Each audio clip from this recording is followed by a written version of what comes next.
स्वागत है दोस्तों आपका आपके इस चैनल पोइट्री लवर 27 में। वैसे तो हम इस चैनल पे पोइट्री और कवर सॉन्ग ही शेयर करते हैं, लेकिन आज फॉर अ चेंज हम एक कहानी शेयर करने जा रहे हैं। तो आइए कहानी शुरू करते हैं। आकाश मार्ग से नारद मुनि नारायण नारायण का जाप करते हुए वैकुंठ धाम की ओर जा रहे थे। नारद मुनि ने विष्णु लोक में प्रवेश किया और कहा, प्रणाम प्रभु भगवान विष्णु। आओ नारद, कैसे आना हुआ? नारद मुनि, प्रभु आप तो सब जानते हैं, आज धरती लोक पर वो समय आ गया है जिसके विषय में आपने बताया था। भगवान विष्णु, हाँ नारद, यही वो समय है जिसकी तुम्हें प्रतीक्षा थी। आज उस बालक का जन्म होगा। नारद मुनि, प्रभु मुझे तो बस यही जानना था कि क्या ये बालक आपका कोई अवतार है अथवा प्रहलाद जैसा कोई महान भक्त? नारद मुनि के ये पूछने पर प्रभु मुस्कुराने लगे और कहा, नारद तुम सदैव सब कुछ पहले से जानना चाहते हो। अभी मैं बस इतना बता सकता हूँ, ये बालक ना तो मेरा अवतार है और ना प्रहलाद जैसा भक्त। प्रभु के ये बोलते ही नारद मुनि की जिज्ञासा और अधिक बढ़ गई। नारद मुनि, प्रभु तो फिर ये बालक इतना विशेष क्यों है? आपकी मुस्कान मेरी जिज्ञासा बढ़ा रही है। प्रभु आपने तो मुझे कहा था कि कल की अवतार से पूर्व एक दैवीय घटना आवश्यक है, तो क्या ये वो घटना नहीं है? भगवान विष्णु, नहीं नारद, ये वही घटना है जो कल की अवतार से पहले धरती को पापी शक्तियों से बचाएगी। नारद मुनि, किंतु कैसे प्रभु? ये साधारण मनुष्य पापी शक्तियों को कैसे रोकेगा? भगवान विष्णु, समय आने पर वो भी बताऊंगा। अभी आप धरती पर जाकर बालक से मिलकर आइए। नारद मुनि, जो आज्ञा प्रभु। नारद मुनि धरती पर वहां पहुंचे जहां उस बालक का जन्म हुआ था और साधु का वेश धारण करके बालक को आशीर्वाद देने चले। नारद मुनि, माता कनिक बालक यहाँ लेकर आओ, मैं इसे आशीर्वाद दूंगा। बालक की माता ने बालक को साधु के हाथों में दे दिया। बालक के हाथों में विष्णु भगवान के चक्र, गदा, धनुष, मुरली, शेर के पंजे आदि के चिन्ह देखकर नारद जी चकित रह गए और बोले, ये बालक किसी विशेष लक्ष्य को लेकर धरती पर आया है। इसके ये हाथ के चिन्ह इस बात का प्रमाण दे रहे हैं। बालक का पिता भी वहां आ गया और साधु रूपी नारद जी की बात सुनकर हंस पड़ा। बालक की माता भी हंस पड़ी। नारद जी, क्या हुआ? आप दोनों हंस क्यों रहे हैं? बालक का पिता, बात ही हंसी की है बाबा, आप किन चिन्हों की बात कर रहे हैं? बालक के हाथों पे तो कोई भी चिन्ह नहीं है। लगता है आपकी उम्र हो गई है। नारद जी, क्या आप लोगों को विष्णु भगवान से संबंधित चिन्ह नहीं दिख रहे हैं? बालक का पिता, नहीं बाबा, क्षमा करिए, पर हमें कोई चिन्ह नहीं दिख रहे। फिर भी आपने हमारे बालक को विष्णु भगवान की कृपा बताया है, तो इसका नामकरण आप ही कर दीजिए। बालक के माता पिता ने साधु को भोजन कराया और साधु ने वहां से प्रस्थान किया। नारद जी ने बालक को क्या नाम दिया, इसके विषय में हम थोड़ी देर में बात करेंगे। इसके बाद नारद मुनि वैकुंठ धाम की ओर चल पड़े और मन में सोचने लगे, इन लोगों को दैवीय चिन्ह क्यों नहीं दिख रहे हैं? वैकुंठ धाम पहुंच के, प्रभु ये क्या माया है? बालक के हाथों पे आपके चिन्ह कैसे? वो तो आपका अवतार भी नहीं है। और उसके माता पिता को वो चिन्ह दिखाई क्यों नहीं दे रहे थे? भगवान विष्णु, चिन्ह अभी किसी मनुष्य को नहीं दिखेंगे नारद, और जहाँ तक प्रश्न है कि मेरे चिन्ह उसके हाथों पे कैसे, तो इतना समझ लो कि ये हैं भी और नहीं भी हैं। नारद मुनि, मैं समझा नहीं प्रभु। भगवान विष्णु, ये उस बालक के कर्मों पर निर्भर है कि चिन्ह वास्तव में उसके हाथों पे अंकित होंगे अथवा नहीं। नारद मुनि, अभी वो चिन्ह उसके हाथों पे अंकित नहीं है, तो मैंने जो देखा था वो। भगवान विष्णु, आपने जो देखा वो चिन्ह का प्रतिबिंब मात्र था जो आकाश में अंकित हो रहा था। नारद मुनि, तो भविष्य में ये चिन्ह उसके हाथों पे अंकित होंगे तो क्या होगा प्रभु? भगवान विष्णु, वही जिसके लिए उसका जन्म हुआ है। धरती पर कुछ वर्षों बाद बालक को नारद जी से वैकुंठ नाम मिला था। वैकुंठ की माता का नाम गोदावरी और पिता का नाम चौकस था। वैकुंठ अपने स्कूल में नर्सरी की परीक्षा के परिणाम की प्रतीक्षा कर रहा था। साथ में उसके पिता भी थे। बुरी शक्तियों को भी वैकुंठ की विशेषता का आभास था। इसलिए उन्होंने उस दिन से ही वैकुंठ के मार्ग में विफलता, नकारात्मकता लाना शुरू कर दिया। वैकुंठ का रिजल्ट आया। क्लास में फर्स्ट पोजीशन पर आने के बाद भी उसे थर्ड पोजीशन वाला प्राइज मिला, क्योंकि बुरी शक्तियों ने वैकुंठ की सफलता की खुशी पर अंकुश लगाने के लिए उसकी मार्कशीट में गड़बड़ कर दी और स्कूल के सामने मिलने वाला सम्मान उससे छीन लिया। उसके नंबरों के टोटल में गड़बड़ी के कारण वो थर्ड आया था। बात छोटी लग रही है, एक बच्चे के मार्क्स में गलती करके उसे फर्स्ट से थर्ड लाना क्या बड़ी बात है। लेकिन ये बस वैकुंठ के जीवन में निराशा और विफलता की एक झलक मात्र थी। बुरी शक्तियों की मंशा तो आगे उसके जीवन में दुर्भाग्य की सारी हदें पार करना था, जिस कारण वो निराशा में डूबकर या तो बुराई के मार्ग पर चल पड़े या मृत्यु को प्राप्त हो। घर पहुंचकर वैकुंठ के पिता ने मार्कशीट ठीक से देखी और टोटल में हुई गड़बड़ को देख लिया। अपने बेटे वैकुंठ को लेकर वो पुनः स्कूल गए। पिता, आपने मेरे बेटे की मार्कशीट के टोटल में गलती की है। प्रिंसिपल, नहीं, ये नहीं हो सकता, हमारे टीचर्स बहुत अच्छे हैं। पिता, तो फिर आप खुद ही देख लीजिए। मार्कशीट देखने के बाद प्रिंसिपल, हाँ गलती तो हुई है, ये बच्चा थर्ड नहीं फर्स्ट आया है, मुझे माफ़ कीजिएगा। टोटल करने वाली टीचर भी वहाँ आई और उन्होंने भी माफ़ी मांगी। टीचर, ये लीजिए फर्स्ट प्राइज़, इस पर आपके बच्चे का हक है, लेकिन किसी से कहिएगा मत, वरना हमारे स्कूल की बदनामी होगी।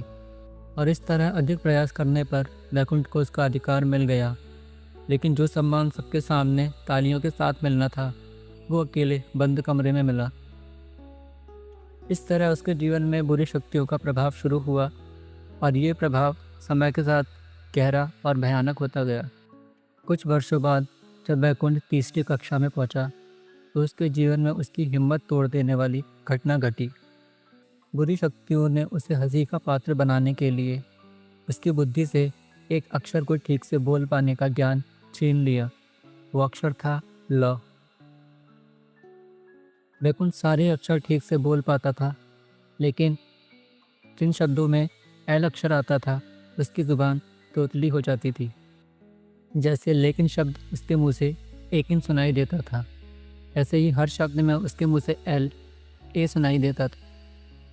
लेकिन अब तक वो इस बात से अनजान था। उसे चुटकुले सुनाने और गाना गाने का शौक था, इसलिए वो अक्सर स्कूल में गाना या चुटकुला या कहानी सुनाया करता था। और एक टीचर भी उसका मजाक बनाने के लिए उसे ऐसे गाने गाने के लिए कहती थी जिसमें एल अक्षर आए। टीचर, वैकुंठ एक पल का जीना वाला गाना सुनाओ।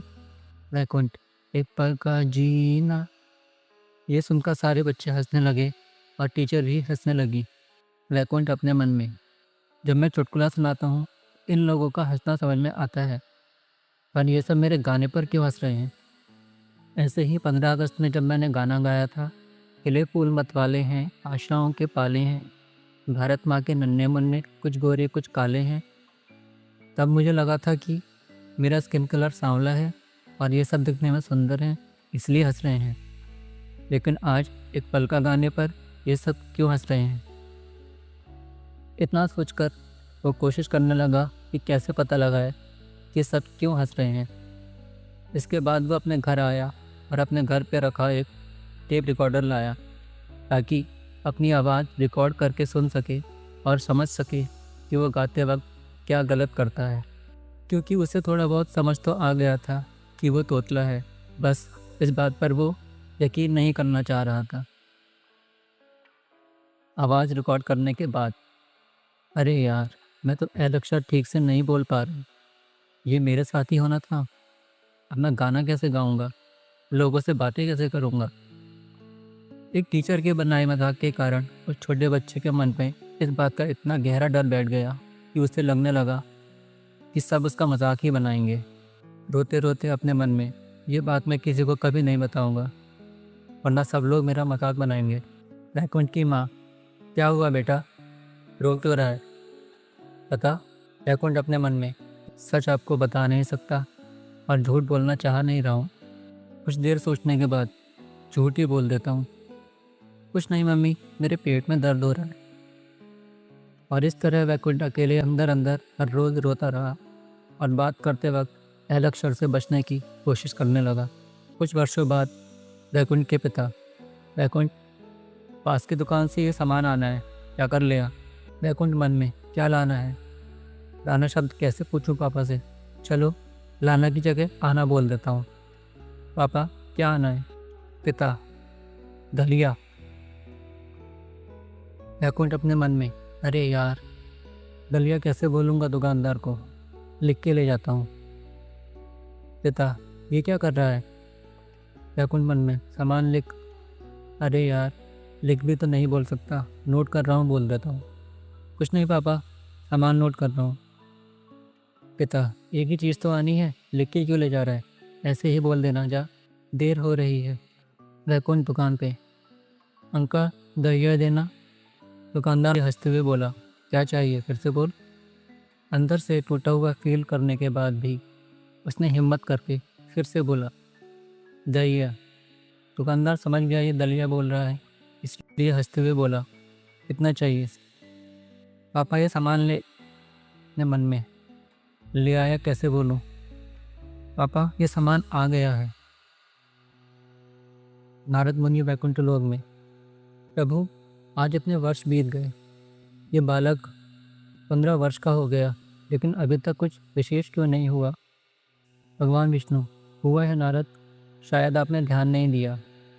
ये बालक इतने वर्षों से एल अक्षर से लड़ रहा है, फिर भी इसने ना तो हार मानी है, ना बुराई का मार्ग चुना है और ना मृत्यु को चुना है। हाँ प्रभु, लेकिन क्या कभी ये एल अक्षर पर विजय प्राप्त कर पाएगा? भगवान विष्णु, यही तो इस बालक में विशेष है, ये कभी हार नहीं मानता। तो हाँ, शीघ्र ही ये एल अक्षर पर विजय प्राप्त कर पाएगा, किंतु किंतु क्या प्रभु? भगवान विष्णु, एल अक्षर पर विजय प्राप्त करने से पूर्व बुरी शक्तियाँ इसी एल अक्षर की मदद से इस बालक को बहुत पीड़ा देंगी। नारद मुनि, तो क्या प्रभु, आप ऐसा होने से रोकेंगे नहीं? भगवान विष्णु, नहीं, मैं ये नहीं रोकूंगा। एल अक्षर पे विजय प्राप्त करने के लिए वैकुंठ के साथ बहुत बुरा होना आवश्यक है। नारद मुनि, आपकी महिमा तो आप ही जाने प्रभु, किंतु इस बालक के हाथ पे जो मैंने आपके चिन्ह की छाया देखी थी, उसका क्या हुआ? भगवान विष्णु, वो भी अपना प्रभाव दिखा रही है। नारद मुनि, कैसा प्रभाव प्रभु? भगवान विष्णु, आपने इतने वर्षों में कुछ तो विशेष देखा है, तनिक याद कीजिए, प्रभाव भी समझ आ जाएगा। नारद मुनि, इतने वर्षों में मैंने यही देखा है कि कभी ये आपकी भक्ति करता है, कभी आपके श्री राम रूप की पूजा करता है, कभी श्री कृष्ण रूप की पूजा करता है, कभी नरसिंह रूप की पूजा करता है, लेकिन मैं कुछ ठीक से समझ नहीं पा रहा हूँ। भगवान विष्णु, सब कुछ तो सही कहा आपने, फिर समझ क्या नहीं आ रहा है? नारद मुनि, यही ये कैसा मनुष्य है जो एक रूप में विश्वास ना करके अलग अलग रूपों से प्रभावित है? हाँ प्रभु, आपने कहा था यह आपका अवतार भी नहीं और भक्त भी नहीं। भगवान विष्णु, मैंने ये नहीं कहा था ये मेरा भक्त नहीं है, मैंने बस ये कहा था ये प्रहलाद जैसा भक्त नहीं है। शब्दों को समझो नारद। नारद मुनि, तो फिर ये आपके विभिन्न रूपों से प्रभावित क्यों है प्रभु? भगवान विष्णु, प्रहलाद जिस समय मेरा भक्त था वो उस समय की मांग थी, और वैकुंठ की ये नए प्रकार की भक्ति इस समय की मांग है, तो जैसा समय वैसी भक्ति। नारद मुनि, अर्थात प्रभु ये भक्ति की कोई नई परिभाषा है? भगवान विष्णु, हाँ नारद, अब आप सही समझे। नारद मुनि मुस्कुराते हुए, नारायण नारायण। तो बुरी शक्तियाँ इसके साथ अपना अगला खेल कब खेलेंगी प्रभु? भगवान विष्णु, अब ये वही समय है नारद, तनिक धरती पर देखिए, 3 वर्ष बीत गए हैं। धरती पर, टीचर, क्लास, आज स्पीकिंग कोर्स में हम एक गेम खेलेंगे। स्टूडेंट्स, कैसा गेम मैडम? टीचर, आज हम आप सबको दो टीम में बांटेंगे। दोनों टीम के हर एक मेंबर को एक अक्षर दिया जाएगा, जिससे आपको अलग अलग शब्द बताने होंगे, वो भी 1 मिनट के अंदर। स्टूडेंट, हम अपने टीम के सदस्य की मदद कर सकते हैं मैडम? टीचर, कर सकते हो, लेकिन सिर्फ इशारों में, बोलकर नहीं।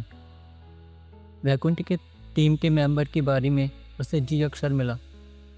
वैकुंठ का team member G, gun, gain, gas, gesture. Vaikunth अपने दोस्त को परेशान देख के बकरी की आवाज़ निकालते हुए मैं। वैकुंठ का team member, thank you Vaikunth, goat की आवाज़ निकालने के लिए। गैस्चर के बाद गोट। और इस तरह वैकुंठ के टीम मेंबर का समय समाप्त हुआ। दूसरी टीम की बारी आई और अंत में गेम आगे बढ़ा। वैकुंठ की टीम को जीतने के लिए 12 शब्द बोलने थे। वैकुंठ की भी बारी आई। वैकुंठ अपने मन में, हे भगवान, कुछ भी दे देना, बस एल अक्षर मत देना। लेकिन बुरी शक्तियों के प्रभाव के कारण टीचर ने उसे एल अक्षर ही दिया। वैकुंठ के टीम मेंबर, वैकुंठ कुछ बोल यार, टाइम शुरू हो गया है। वैकुंठ मन में, love, lake, lawyer, loyal, lemon, land, long, large, leopard, leather, longitude, latitude. हो गए 12। वैकुंठ के टीचर, वैकुंठ कुछ बोलो, घबराओ मत, कुछ बोलो। वैकुंठ की टीम का कैप्टन, तू बैठ जा, तेरे बस का नहीं है। टीचर, शट अप, वैकुंठ को नर्वस मत करो, तुम इसकी टीम में हो, उसे मोटिवेट नहीं कर सकते तो कुछ उल्टा भी मत बोलो। वैकुंठ अपने मन में, थैंक यू टीचर, मुझे सपोर्ट करने के लिए। गेम खत्म हुआ। वैकुंठ की टीम हार गई। वैकुंठ हमेशा की तरह अपनी बेबसी पर सबसे छुप के बहुत रोया। वैकुंठ का दोस्त, तूने एक भी शब्द क्यों नहीं बोला? मैं तुझे इतना तो जानता हूँ, तेरी इंग्लिश अच्छी है, फिर भी नहीं बोल पाने की वजह समझ नहीं पा रहा हूँ। वैकुंठ, मैंने आज तक किसी को नहीं बताया, क्योंकि सब मेरा मजाक बनाते। दोस्त, क्या नहीं बताया? वैकुंठ, मैं वो तुझे ऐसे बता भी नहीं सकता। एक शब्द कहता हूँ तो खुद समझ जाएगा। कौन सा शब्द? लाला जी। क्या? जी? लाला जी, लाला जी, तू एल अक्षर साफ नहीं बोल पा रहा है, इसलिए एल अक्षर से शब्द नहीं बताया तूने? वैकुंठ परेशान होकर, हाँ। वैकुंठ का दोस्त, अरे यार तू परेशान मत हो। वैकुंठ, परेशान कैसे नहीं होऊंगा, बचपन से आज तक बस रोया ही तो हूँ। घर का सामान लाना हो या कुछ बात कहनी हो, 100 बार सोचना पड़ता है। दोस्त, तो ऐसे कब तक बचेगा तू एल अक्षर से? अपने परिवार को आज तक बताया क्यों नहीं? वैकुंठ, क्या बताऊँ, मैं इस घर का बेटा हूँ। ज़्यादा से ज़्यादा वो मेरा मजाक नहीं बनाएंगे और सिंपैथी दिखाएंगे, लेकिन इसे ठीक तो नहीं कर सकते। दोस्त, चल अब परेशान मत हो, आज से तेरी आवाज़ मैं हूँ। जो सामान लाना हो, कुछ भी बात करनी हो तो मुझे कह देना। नारद जी, वैकुंठ लोक में, हाँ हाँ हाँ, क्या मित्र है, क्या बात बोली इसने, आज से तेरी आवाज़ मैं हूँ। तो अंततः इसने एल अक्षर पर विजय प्राप्त कर ही ली। भगवान विष्णु, नहीं नारद, अभी नहीं, अभी मात्र समस्या कम हुई है। एल अक्षर पर विजय तब होगी जब ये स्वयं एल अक्षर ठीक से बोल पाएगा। नारद जी, किंतु कैसे प्रभु? एल अक्षर की समस्या तो इसे जन्म से ही है, तो फिर ये इसका समाधान कैसे करेगा? प्रेम और देवी सरस्वती की मदद से नारद। पापी शक्तियों ने इसकी बुद्धि से एल अक्षर बोल पाने का ज्ञान ही तो छीना है, और ज्ञान की देवी तो सरस्वती हैं। नारद जी, माता सरस्वती कैसे सहायता करेंगी ये तो मैं समझ गया प्रभु, किंतु प्रेम की क्या भूमिका होगी इसमें? भगवान विष्णु, अब आप वही देखने जा रहे हो नारद, आप सज्ज हो जाओ, बहुत शीघ्र ये पापी शक्तियों का सर्वनाश करने योग्य बनने वाला है। एल अक्षर से जो इसका आत्मबल कम हुआ था वो भी वापस मिलने वाला है, और ये सब संभव होगा प्रेम के कारण। अब इसके जीवन में एक कन्या का प्रवेश होगा, वो इसे एल अक्षर पर विजय दिलाएगी और इसका आत्मबल भी जगाएगी। नारद जी, किंतु वो कन्या कौन होगी? क्या वो भी कोई विशेष कन्या होगी? भगवान विष्णु, हाँ, किंतु उसमें क्या विशेष होगा ये जानने का समय अभी नहीं आया है। अभी बस आप वैकुंठ की विशेषता से आवरण हटते हुए देखिए। चलिए धरती की ओर देखें, क्योंकि वो विशेष कन्या वैकुंठ के जीवन में आ रही है। धरती पर वैकुंठ को वो लड़की मिली जो दुनिया में उससे सारी प्रॉब्लम्स से बचाने आई थी। वो दोनों एक कंप्यूटर क्लास में मिले। वैकुंठ की इंटेलिजेंस देख लड़की ने उससे उसका नाम पूछा। ऐसे ही धीरे धीरे दोनों में बातें होने लगी। एक दिन वो लड़की क्लास में नहीं आई और कुछ लड़के और टीचर उस लड़की का मजाक बना रहे थे। ये सुनकर वैकुंठ को बुरा लगा, क्योंकि हमेशा उसका मजाक बनता आया था। एक टीचर ने बचपन में उसका भी मजाक बनाया था, इसलिए किसी अच्छे इंसान का बेवजह मजाक बनते हुए वैकुंठ नहीं देख पाता था। तो जब उस लड़की का मजाक बन रहा था तो वो खुद को रोक नहीं पाया और बोल पड़ा, नहीं आने की कोई मजबूरी होगी उसकी। क्लास के बच्चे और टीचर और ज़्यादा हंसने लगे और बोले, इसे बड़ा पता है उसके बारे में। ये सुनकर वैकुंठ का कॉन्फिडेंस और भी ज़्यादा डाउन हो गया और वो चुप हो गया, क्योंकि अंदर से वो डरा हुआ ही रहता था और मन में सोचने लगा, रहने देता हूँ इन बेशर्मों को, क्या समझाऊँ, लेकिन मुझे उसके लिए इतना बुरा क्यों लग रहा है? क्या मैं उसे पसंद करने लगा हूँ? ऐसे ही कुछ समय बीता। वैकुंठ समझ गया कि वो उस लड़की से प्यार करने लगा है, लेकिन फिर उसे याद आया कि एल अक्षर के बिना आई लव यू कैसे कहूँगा उसे। अगर मैसेज करके कहूँगा तो भी कभी ना कभी तो एल अक्षर मेरे आड़े आएगा।